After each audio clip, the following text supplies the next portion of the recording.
Bonjour, aujourd'hui je vais vous donner ma critique du film de 2005 Madagascar.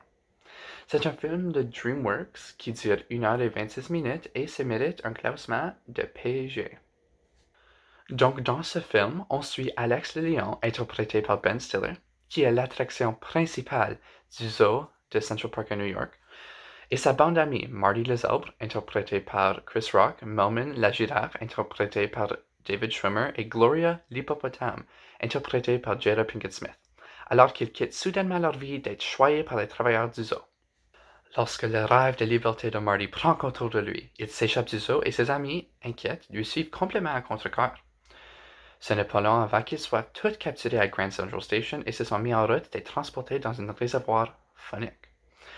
Une tournure folle des événements les trouve totalement perdus en mer et finalement sur une île qui semble être déserte, où la nouvelle vie d'Alex et ses amis vont bientôt commencer. Donc, je crois que c'est possible que certains adultes peuvent peut-être être en mesure d'identifier certains défauts qui existent possiblement dans le film, mais en général, DreamWorks réussit comme toujours à créer une intrigue unique et des personnages charismatiques qui ne manqueront jamais de captiver le cœur de tous les jeunes spectateurs qui regarderont peut-être ce film. Dans ce film animé, on a une distribution d'acteurs vocaux très bien connus et très excellents, qui incarnent parfaitement leurs personnages ainsi que leur personnalité.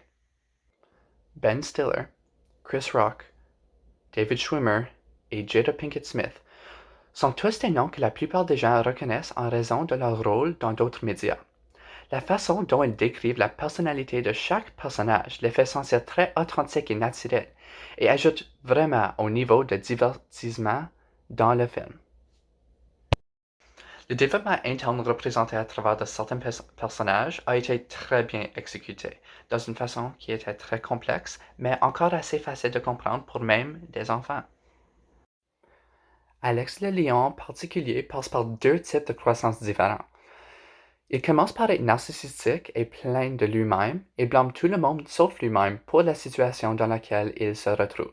Mais à la fin du film, il a grandi pour assumer la responsabilité de ses actes. De plus, étant le seul carnivore de son groupe, il a dû faire face à la lutte unique pour surmonter ses instincts animaliers, mais avec le temps, il a pu surmonter en réalisant à quel point il appréciait ses amis.